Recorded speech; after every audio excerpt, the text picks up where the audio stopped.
round number 8.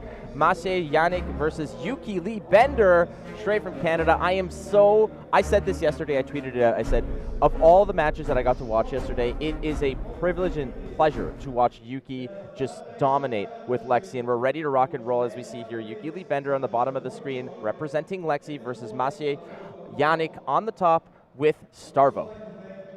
Yeah, Yuki just proving her Ranger mastery over and over, and I'm so happy for Yuki. Yuki really torn about what deck to play leading into this event. Spent a bunch of time, I know, testing all the suspects you would expect, Starvo, Chain. Ultimately said, I'm going to stick with what works for me. I'm going to stick with what got me here. I'm going back to the hero I love, Lexi Livewire, the one that she won the Canadian National Championships with. And here you see getting right down to ice business, Channel Lake Frigid out there, ready to go. Ice business, it's a frosty one, and this is a great start here. And last night, I was so inspired. I was in the lobby of the hotel playing with Caleb Van Patten, a.k.a. Majin Bay. We're just jamming some games, and I said, I need to borrow Lexi list because I got to see how this works. And it is not straightforward. It is not easy. There's so many intricate sequencing things that you need to do. It was a nightmare for myself. You just stumble over yourself. But cards like Amulet of Ice, these were introduced in Aria, a nice, cool, all the elements got one. But right away, on your turn 0, on your turn 1, jamming that out, playing a Channel Lake Frigid, not giving your opponent any opportunity to filter their hands, and suddenly you have a lot of disruption effects and a lot of disruption threatening with that Amulet of Ice as well. Yeah, Lexi is such an interesting hero in the context of Flesh and Blood, because Flesh and Blood, it's much more about attacking, blocking, than actually generating any arena presence. Lexi kind of does both, though. She does a good job of disrupting via things like Channel Lake Frigid, like Amulet of Ice, but ultimately, it's going to go ahead and push some damage when the time comes. Although, speaking of pushing damage, here comes some Starvo action. Little break ground. Looks like we have a yellow break ground as our first salvo from the Starvo side. Yeah, and just vanilla damage. Nothing really bad about this. No on hits. It's going to take a little bit more, to pay for that again because Channel Lake Frigid is out. But Yuki's not afraid of taking vanilla damage, and that's one thing. When I was playing yesterday, some people said, like, listen, unless there's an on hit, you don't necessarily have to worry about it because your clapback is going to be so much more significant. It's going to hurt, and it's going to be very detrimental. It's going to be very taxing. So the Tunic's going to go up here, and again, with that Channel Lake Frigid out, we're going to see if Yuki's going to be able to actually maintain a second turn of Channel Lake Frigid, flipping the ice card in the arsenal. Now, Lexi Livewire's ability is one that, you think it's almost unfair in the sense it's like just instant frostbite, no on hit, no nothing. Yeah, and this leads into that whole plan that Lexi has. It disrupts you in so many ways. Those frostbites are so problematic to play through on a regular basis. But that's not all you have to contend with. You have to deal with the damage that's coming from all of these arrows that Lexi is able to force through into the arsenal via that Voltaire. So Icequake is the opening salvo here. A non-attack action is going to lead into another, there's the attack action. It's going to get fusion. Now, the beauty of this Icequake is not necessarily just a +3. It has some real detriment to it. Yeah, and it looks like that's going along with a Frost Lock here, I believe, from Yuki. That's going to, again, add to just this problem of how do I go ahead and defend while maintaining something I can do on my own turn. All these Frostbites, all these Channel Lake Frigids, all these on-hit effects from these arrows, you have to really ask yourself, how am I going to play through this and how am I going to produce my own damage when the turn comes back to me? And I love this. These are pros. They've seen every card inside out. You read it anyway, Flake. You got to read it. Make sure you double-check.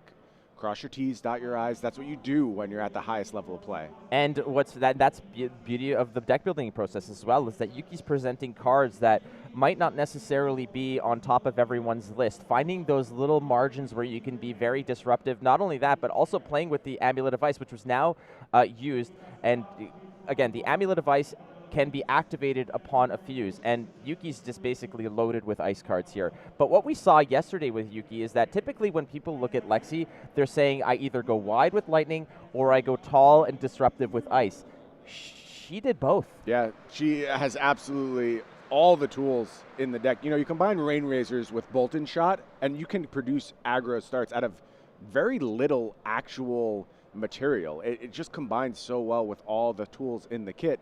to produce damage out of nowhere. So out of the arsenal, revealing Winter's Bite Blue, forcing Maciej to go ahead and basically pay 1 or discard. Usually pay 1 is the way to go. We're going to possibly maybe, I see there's a Flash, I believe, in there, or a Lightning Surge it might be. There's also a Spinal Crush in the hand. Usually in this case, it's pitch a blue, pay for the 1 cost that and that's float the 2 in case there's other payments that you have to make. But this is kind of like that, test the waters type of move here. We're going to go ahead, just open up with the Winter's Bite. Yuki just, dipping her toe into this turn, seeing how she wants to play it. I love how much Yuki focuses on always, always, always having that ice card in the arsenal. Always wants to get value out of that Lexi ability, even willing to slow down previous turns to some extent to make sure that's the case, because you just, as Lexi, your damage output is not there. It's not going to keep pace with Starvo. You have to annoy them. You have to pester them. You have to make sure you're asking questions that change their answers. And that's what Yuki is so, so good at. Absolutely. So she's going to load the bow with Voltaire here, choosing Go Again as the option, presenting Endless Arrow. I love Endless Arrow. There's no better feeling than when your Endless Arrow hits and it just pops right back into your hand, ready to go again. Yeah, that slapping twice with the same card in 1 turn, it almost feels like cheating in a regard, but 4 is already an awkward number. We're going to present, okay, so here comes some equipment. Yeah, this is a big deal. Anytime you can get equipment as the quote-unquote aggro player in the match, and like we mentioned, Lexi, not a hard aggro deck, but is going to be the aggressor for most of this match. When you start eating up those equipments, you're making progress. These are meaningful gains. That life total may not go down, but having fewer equipments to deal with in the future means that if you are able to set up something that is a little bit tougher to block, something with Dominate, something with, a really meaningful on-hit that gets really tall, that's problematic for your opponent. And here we see a fatigue shot coming in from Yuki Lee Bender. Again, speaking of problematic on-hits, this was a card that when I saw it in Everfest, I thought this had the potential to absolutely revolutionize Ranger. When you think about how much value you're getting from an attack that has good base stats, like the damage numbers are there, especially this yellow version where you're crossing that critical break point of 4 damage, but reducing the base of a first attack action card, when you're playing against a class like Guardian, you're talking about -4, -5. Like, those are huge, huge numbers to get from your attack, Flake. Exactly. A lot of those attacks, especially when they're going to be, coming in as like a 9 or an 11 Crippling Crush, cutting that in half is impressive. We saw earlier Maciej was blocking with equipment, which we mentioned was incredibly important because that is something that Yuki's going to have to get past in order to really make it awkward for the opponent to start donating cards. Maciej now is going to be dropping a Channel Lake Frigid, and that is going to really hurt Yuki's ability because not only is it the attacks that are going to cost more, the bow is going to cost more. The flipping of the arsenal is going to cost more. Everything. It's so hard for the Lexi players to play through. And, it's one of Lexi's best cards, too. But you see what it's going to do from the Bravo side as well. This will really put the brakes on Yuki's plan. And this is an opportunity for Maciej to go ahead and reclaim some of that tempo, to go ahead and take back the aggression in this matchup. Yeah, and again, 1 turn is all you might get at the beginning here, and usually 2 is kind of a little bit of a pipe dream in certain cases, but we'll see. It depends on if you have outlets to pitch, extra second ice card in certain cases, but, Yuki's got to keep the pressure up here. I think she's quite happy that she got the leg piece, got the first block of the Crater Fist here. It's a small roadblock. It's a little bit of a speed bump here. The Channel Lake Frigid is something that she'll have to navigate. It just means that her turns are not going to be as sequenced. There's not going to be any many links in this chain. Yeah, thus far this turn is feeling like it's going to be quite anemic, actually. That was a bolt-in shot that was already in Arsenal, so there's no +1 from Voltaire or anything. And with power 4, that means we don't have Go Again as it stands right now. Now, that could change, but also I think this might be it here from Yuki. Let's see. We're going to go ahead and activate Voltaire, possibly setting up a 6-card hand for the future, which is one of the things that Lexi can do that no other hero in the game can do right now. She's got a 3 of a kind in hand. The issue here is, again, the Channel Lake Frigid. Right. But once that Channel Lake Frigid thaws out, it could be one of those turns where Yuki might, if she can dodge something like Oakenold, if she can dodge something like a massive Crippling Crush, any disruption effect, that is basically, It's off to the races because we've seen in the previous matches she likes to hold all the momentum throughout almost the entire game. Correct. But I do like the way Yuki played this turn. So, like we said, not much going on there. Just an attack for 4. Pretty easy for the Starvo to soak up. But she set up for the next turn. A 6-card hand, really trying to make this work. However, Starvo has some other plans here. It's time for a Spinal Crush, and again, that can really slow down Yuki's next turn. So she's got to decide how much she wants to commit to this, how much she wants to prevent. And I think there's still space with a 3-of-a-kind in arsenal, with fatigue shot set up ready to go. There is a space to make good blocks here and still maintain your turn. Let a little bit of damage through, but of course Spinal Crush has to deal 4 damage before that on-hit effect takes place. Yeah, so we're going to have to block 6 of this, and depending on what cards you have in hand, if maybe you want to take another turn off potentially. The problem is that we mentioned this yesterday as well.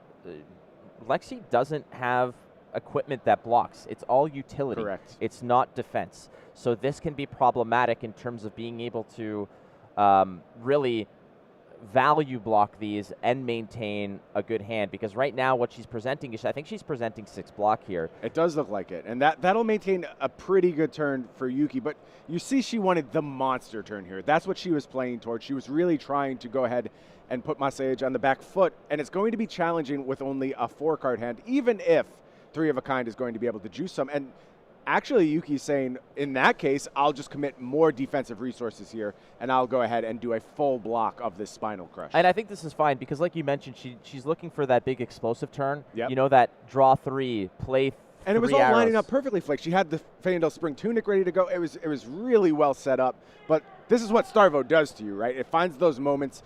It's not a quote-unquote disruptive deck, but decks here in Flesh and Blood, they play multiple roles, and Starvo can absolutely put the brakes on you very quickly. Well, that's what Spinal Crush is in there for, right? Remember, we at the top of the show, we talked about the importance of sideboarding. But look, Yuki's playing 3-of-a-kind anyway. Yeah, and so the idea from Yuki is that I'm going to get a good turn here. This may not be that blockbuster turn, but she prevented all the damage on the last turn, didn't cede any tempo back to the Starvo player, and now is going to go ahead and put something decent together here. All right, we're going to activate the bow. That's a fatigue shot red, ready to rock and roll, but you still got an option to go ahead and load an arrow again. Thank you, New Horizon. 2 fatigue shots. Yeah, this is really going to, again, slow down Maciej's next turn. All right, so we're going to go through here. That is a 5 spot on the fatigue shot. It's going to be coming in with the go again from Voltaire. So 3-of-a-kind, again, draw 3 for 1. That seems like a nice deal. There's going to have to be some detriment to that, and that is the fact that you cannot play from hand. So what are you basically missing out on here if you're drawing with, like, what's the nightmare scenario with 3-of-a-kind? I mean, you could draw all of your ice stuff, your Winter's Bites, your amulets, and certainly that's annoying, but your deck is set up in such a way that 3-of-a-kind is just a monster burst of resources for you. You're very comfortable playing strictly from your arsenal. Of course, all of your attacks as Lexi have to come from there. Your arrows have to be loaded up. I mean, there's some exceptions. You can play Enlightened Strike, things like that. But for the most part, every arrow you play is certainly going to come from arsenal. And that's why 3-of-a-kind is just, it's the glue that holds these archetypes together. You don't head out to a tournament with Ranger unless you're packing your 3-of-a-kinds. Oh, they're integral to it. Again, you're counting the major threats. Whenever I'm playing against a Lexi, it's like, all right, how many 3-of-a-kinds have I seen? How many of those big turns am I going to have to deal with? Much like Chain with the Art of War and, Starvo with Okanold. You need to be aware of this. So Maciej right now is saying, all right, that's the first one. But there's a situation here. You've got 1 fatigue shot. What happens if both hit? Is it a half and then a half? I believe it is, Flake. I think it scales that way. So you really blunt that first attack and take almost all the wind out of your opponent's sails. Now, of course, as the Starvo player, you could find ways to play around that. You could play more defensively and just invest, in hammer that turn. Of course, fatigue shot only hits attack action cards. So that's one way to play through it. You just commit to a hammer turn as opposed to an actual attack turn. But it's all about things lining up. If you had previously spent your turns playing towards setting up a fuse and a big attack, something like a fatigue shot can be a complete blowout. All right, so this is the scenario that we're talking about. She's opting here for go again.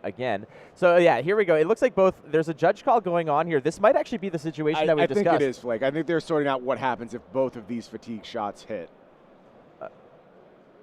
All right.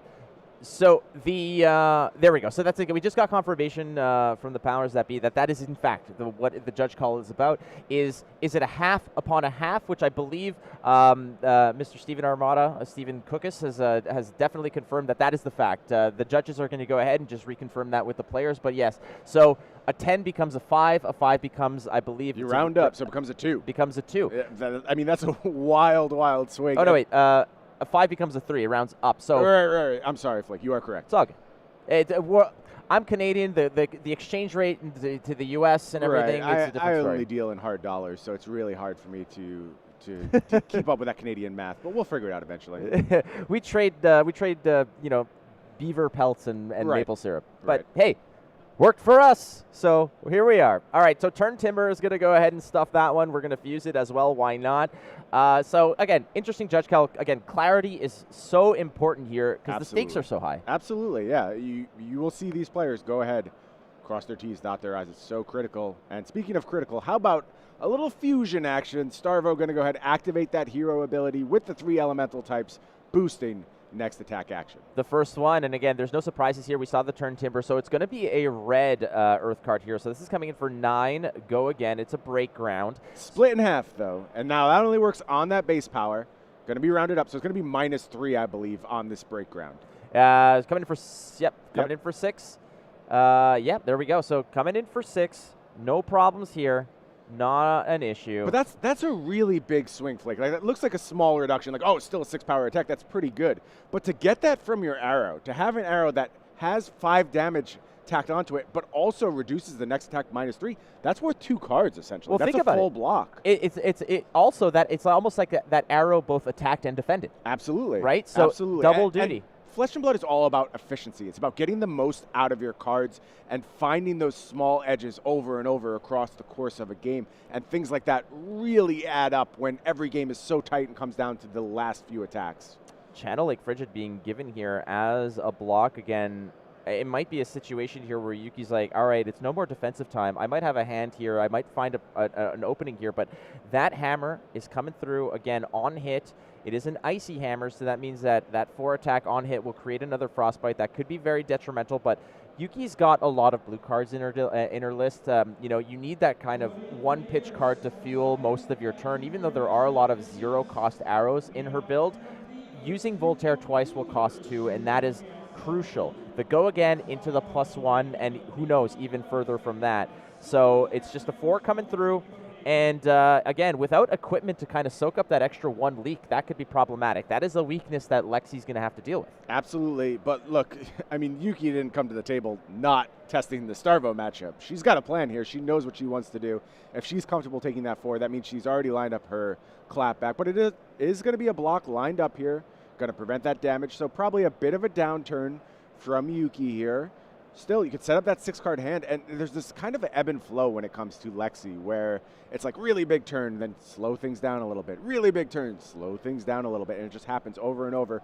Here you see Yuki activating that Lexi ability, going to go ahead and turn a Rain Razor's face up. You might say, Flake, that doesn't do anything. Why would you bother doing that? Well, the trick is with New Horizon, when you have a face-up card in your arsenal, you get an additional arsenal slot. So Yuki went ahead, activated that, flipped up the Rain Razors, and was able to put in a 6-card. And if you're on the defensive side as Starvo, this is what you fear. 6-card hand with Rain Razors ready to go.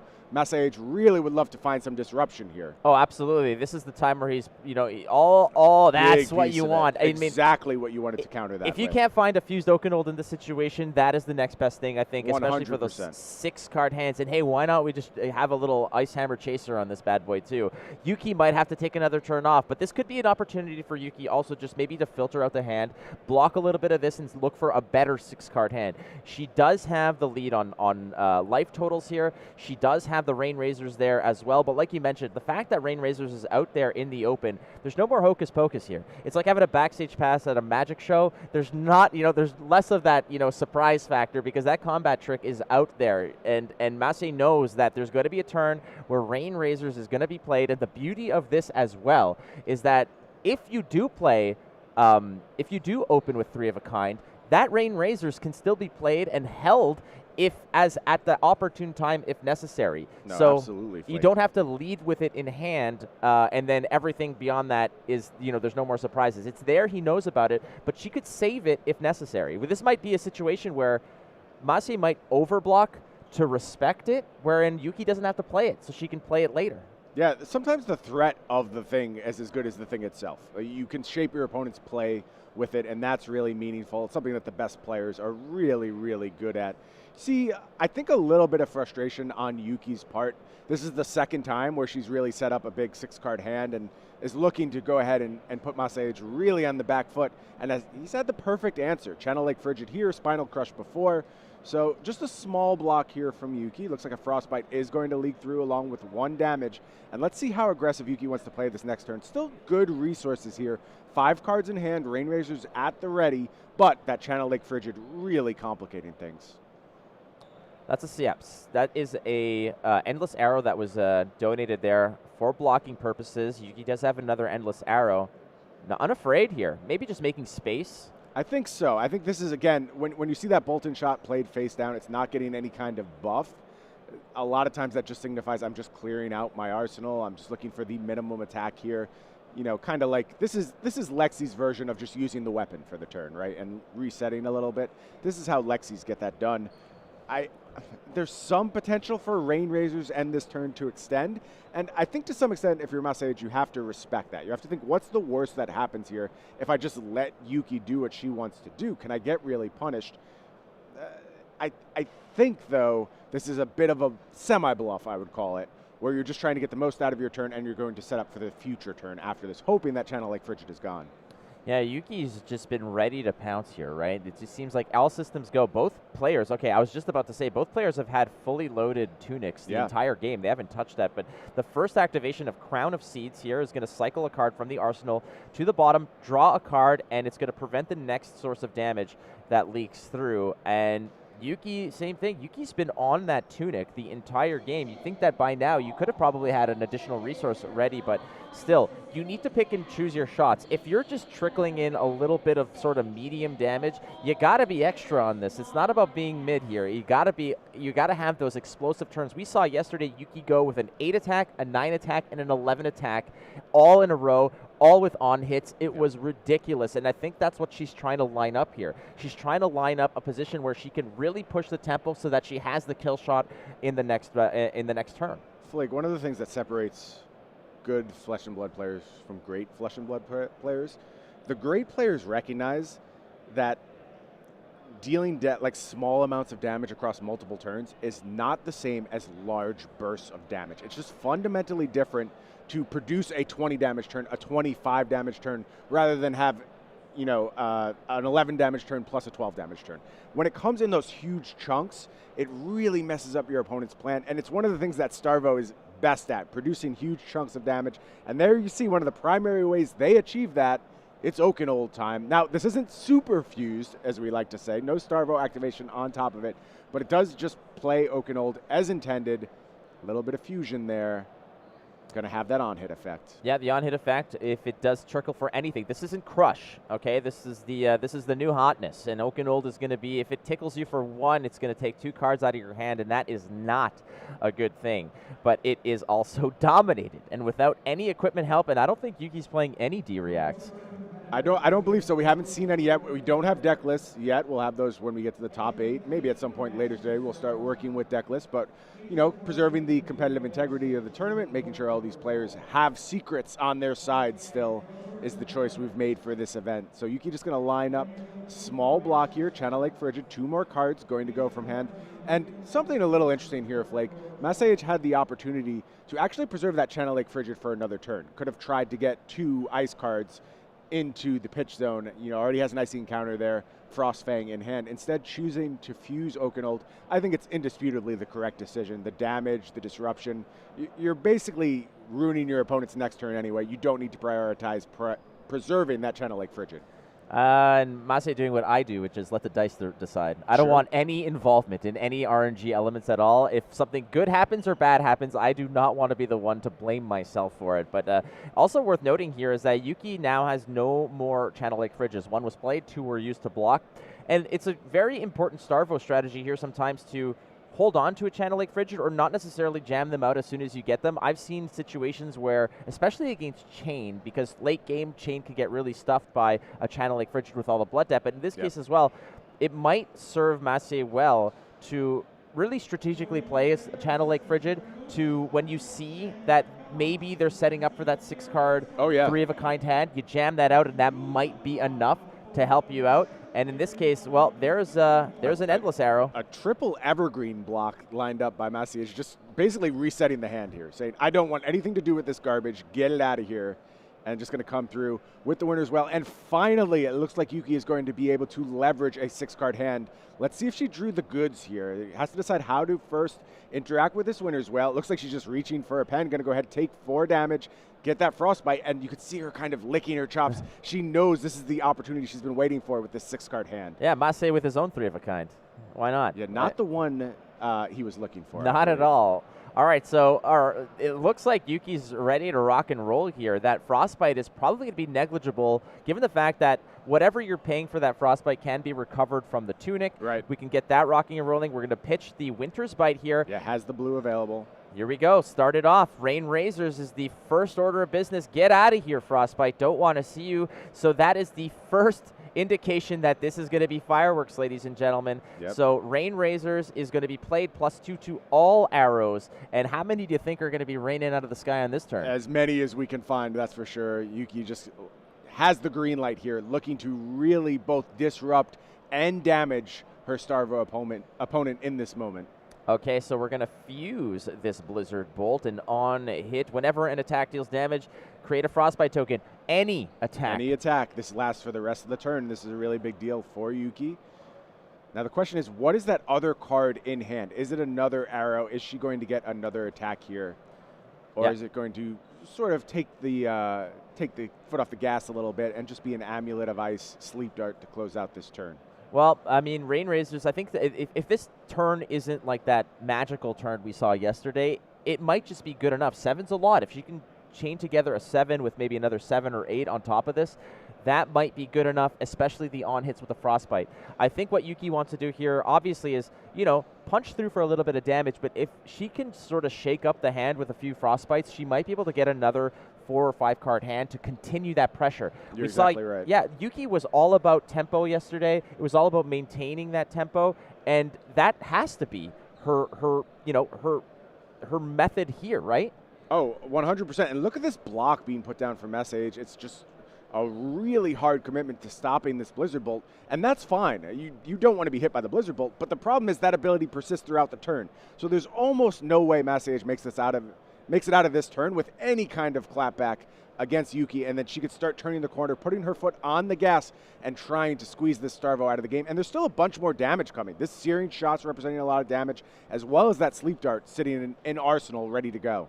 Yeah, well, I mean, it's a whole lot of red that he just donated to the board. That's unfortunate for Maciej here. That hand was probably unplayable to begin with. Yeah, I mean, look, early in the game, hands lined up really well. Had exactly what was necessary to stop the 6-card salvo. But Yuki did a great job of playing through that, persisting, finding what I like to call the Ranger weapon attack, which is just, here's my 0-cost arrow from Arsenal. I'm doing 4 on this turn. I'm doing something. I'm not spending any resources, and I'm moving the game forward without really committing much to the board. That's so critical for these Lexi players. And look, Flake, if you want to learn how to play Lexi, this is who you watch. This is how you get it done. Listen, I'm a fan. I'm not shy to say it. I tweeted at her. I got to talk to her. She's a Canadian like myself. I am very proud that Yuki Lee Bender is the Canadian national champion on Lexi. I said, when you are ready, I am all for getting the list and learning, because this is not only a powerful hero, but man, is it fun. But look at that damage output on the turn, Flake, and just destroyed Maciej's turn. Nothing coming back,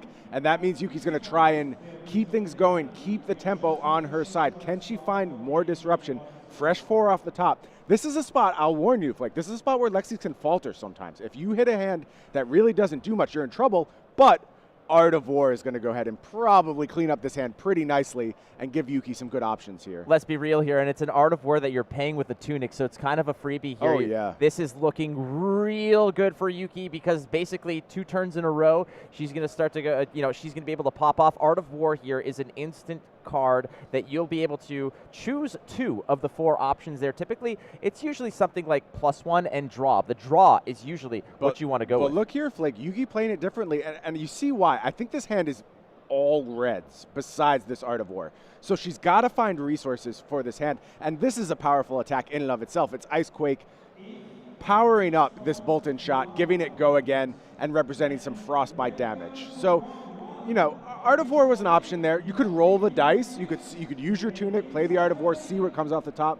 Yuki's saying, I have a decent plan here, some consistent damage output, and I feel much more comfortable just demanding something from Maciej's hand and not just leaving my entire fate up to chance. 1 resource floating in the form of a fully loaded Tunic, 1 card in hand. I'm not sure what that card is. It could potentially be another attack, but coming in, 7 tall with some detrimental on-hit effects is a nice way to kick this off. We saw that Maciej donated the entire hand just to stay relevant in this game, but that looks to me like we're just blocking. There's a wow, we're playing with, that's a sink below as well. We're going to stuff this entire attack here, and again, fascinating card choices in certain cases here. We saw Frost Locks in certain cases, and now it's Yuki who wants to take a look at what these cards are. Yeah, and I'm going to tell you, Flake, I'm with her. I don't know what card that is. I actually can't tell you. I recognize almost every card in Flesh and Blood by the art. It's not something I really struggle with. Imposing Visage. Okay, interesting. I've never seen this played in a Starvo list before. Yeah. New Everfest print.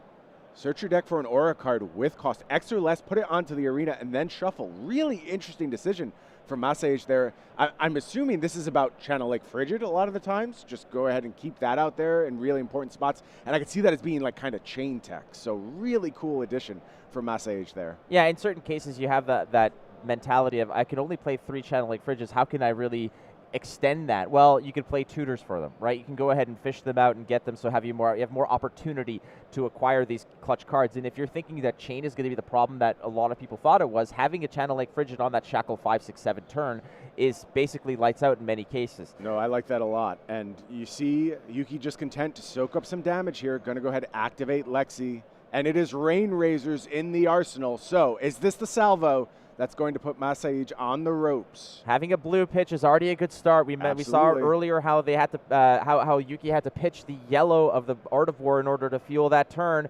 Here comes I believe this is a Pathing Helix, and coming in for 4. And 4 in air quotes. 4. We see that Rain Razor sitting right there, Flake. She's not fooling anyone. We know there's damage potential lined up from Yuki, and I think that maybe a second Rain Razor's in hand from Yuki. So real surprise damage out of nowhere potentially available here. Just has to see if there's the arrows to really take advantage of a double Rain Razor's turn. Well, let's be real here. She's got the Hocus Pocus. She also has the Abracadabra. So yeah, Fatigue Shot, I believe, the other card in hand for Yuki. Coming in for 4, again on 8. This is a dangerous situation. Again, no block from the feet. You've got 1 block coming in from Crater Fist as well. We do know that Maciej is playing Turn Timbers, playing D-Reacts. We saw some Sink Belows. Yeah. So there are some defensive potentials here, but 4 is still an awkward position to be. And I think, Flake, what Yuki has the potential to offer this turn are 2 8-power attacks. Maciej is at 8. So if you eat a huge portion of the hand here, you could just take Maciej's entire turn by committing everything, or you could go ahead and arsenal Rain Razors, play towards the finish on the next turn. One thing that you have to notice, that Bastion, still ready to go, still untouched on Maciej's side, has not been committed to defense yet. Count all the equipment available. There's a Crater Fist block left. There's that Feyendel Spring Tunic block left. You have to be very aware of how much latent defense is sitting on the arena for Maciej. Still contemplating here. Again, it might be the worst feeling sometimes, Brian, is when you've got a really great hand, but you're presented these uncomfortable situations. Finally, we're going to see the Stalagmite is going to be blocking here with the Crater Fist.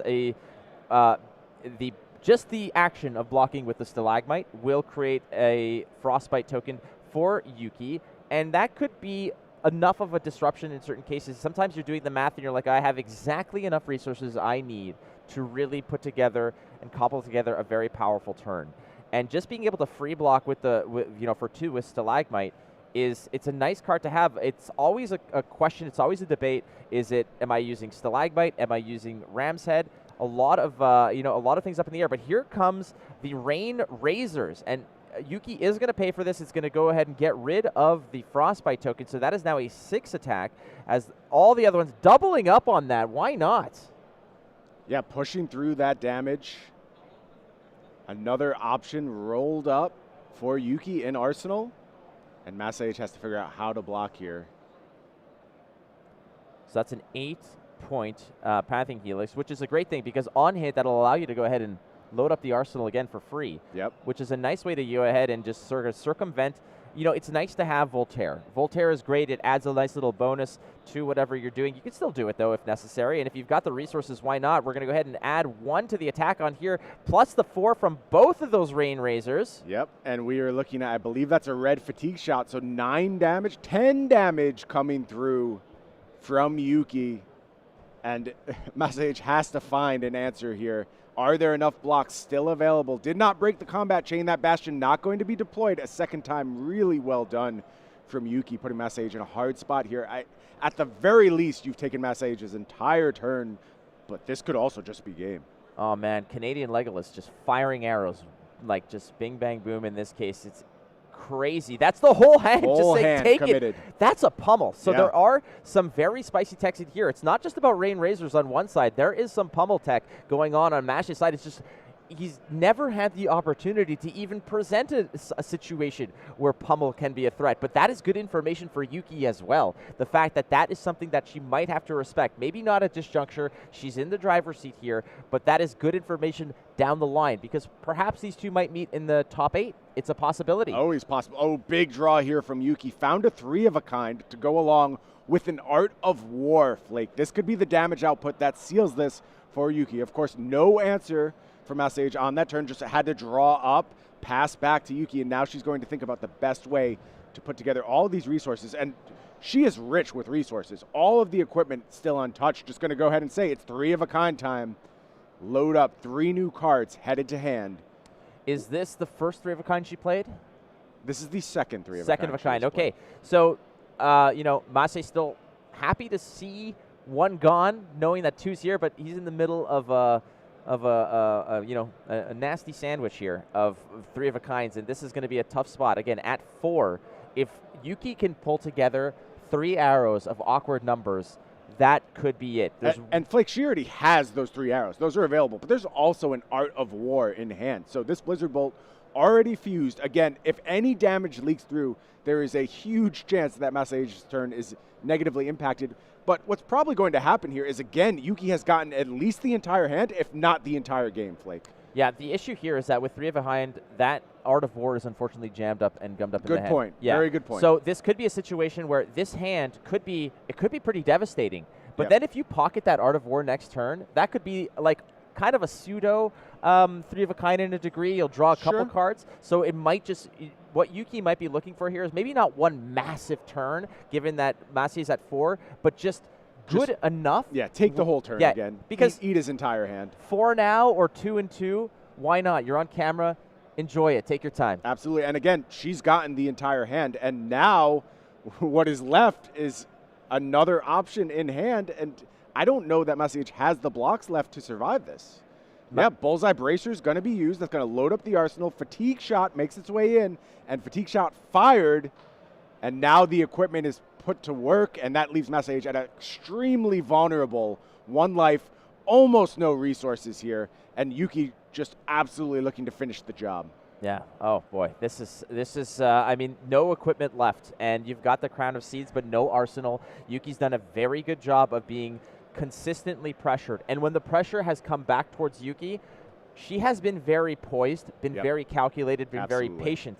Not to say that Maciej hasn't been very effective in his own turns. He has. He's been very, very aggressive when needed, but and playing Channel Lake Frigids at very opportune times, playing Spinal Crushes and such to really stop those wider turns. But Yuki's been very patient and very methodical as well. Yeah, speaking of patient, this is the 3rd time she's drawn Art of War. I don't know if she's going to play it again. It might be another pitch situation because she just has really good options, and every time Art of War seems to make its way to her hand, there's not a blue available. But in this case, it looks like we're going to start with this Ice Quake and make a little bit larger attack here. I think that's going to pair up with that Bolton shot. And I think now you want to use that Art of War for surprise value, right? With Maciej at an extremely vulnerable life total, if you can use that to push through damage he was not expecting, it could be enough to just end his match here. Well, then, like, again, he might be thinking, all right, I don't think there's any Rain Razors left.